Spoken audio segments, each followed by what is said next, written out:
নমস্কাৰ মোৰ চেনেহৰ ৰাইজ সুন্দৰ প্ৰশ্নলৈ আপোনালোকৰ আগলৈ আহিছোঁ ধুনীয়াকৈ প্ৰশ্নটি উত্তৰটো দিব বুলি মই আশা ৰাখিছোঁ কমেণ্ট কৰি জনাব কথা হ'ল কি মোৰ প্ৰশ্নটো হৈছে যে এজন পুৰুষে যেতিয়া এগৰাকী মহিলা বিবাহপাশত আবদ্ধ কৰি হোমৰ জুই সাক্ষী কৰি এখন ঘৰলৈ লৈ আহে নহয়নে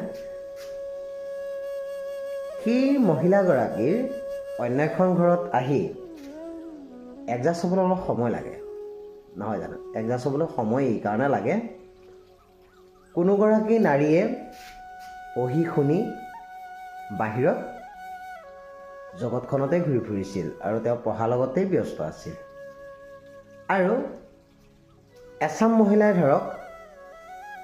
পঢ়া শুনাখিনি আধাতে ৰাখি কোনোজনে নোৱাৰিছেও পঢ়িব সেইটো কথা নকওঁ আৰু কিছুমানে পঢ়াৰ ভয়ত অতি সোনকালে এৰি ঘৰতে কাম বন কৰি কাজি হৈ আছে নহয় জানো বেয়া হ'বত নল'ব ধুনীয়াকৈ কৈছোঁ বেয়া মানে বিষয়টো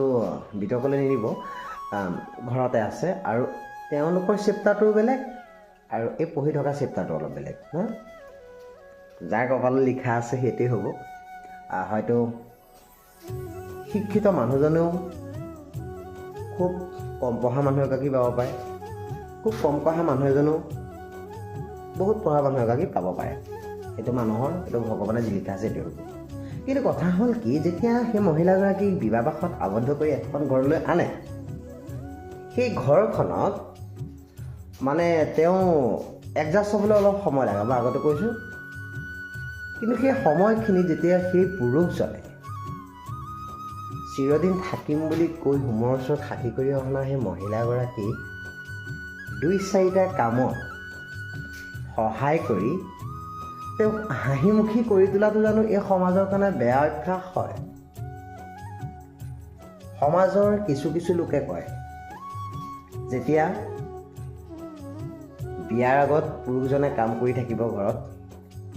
তেতিয়া কিন্তু কাৰ চকুতেই নপৰে আৰু যেতিয়া দেখিব সেই পুৰুষজনে বিয়াৰ পাছত 2-4টা কাম কৰি দিছে তেতিয়া চিঞৰি ক'ব ঐ ল'ৰা তোৰ এইটো অৱস্থা হ'লনে মইতো কৰি দিওঁ আগতে নেদেখিলে এতিয়া দেখিছে নহয় জানো গতিকে মোক কথাটো কওঁ যে সেই মানুহগৰাকীক সহায় কৰি দিয়াটো এই পুৰুষজনৰ জানো বেয়া স্বভাৱ হ'ব পাৰে নে ভাল স্বভাৱ আপোনালোকে মোক এইটো কমেণ্ট কৰি ধুনীয়াকৈ জনাব কাৰণ কেলৈ এই গাঁৱলীয়া সমাজবোৰ কিছুমান ক্ষেত্ৰত বিৰাট বেয়া এইটো কাৰণে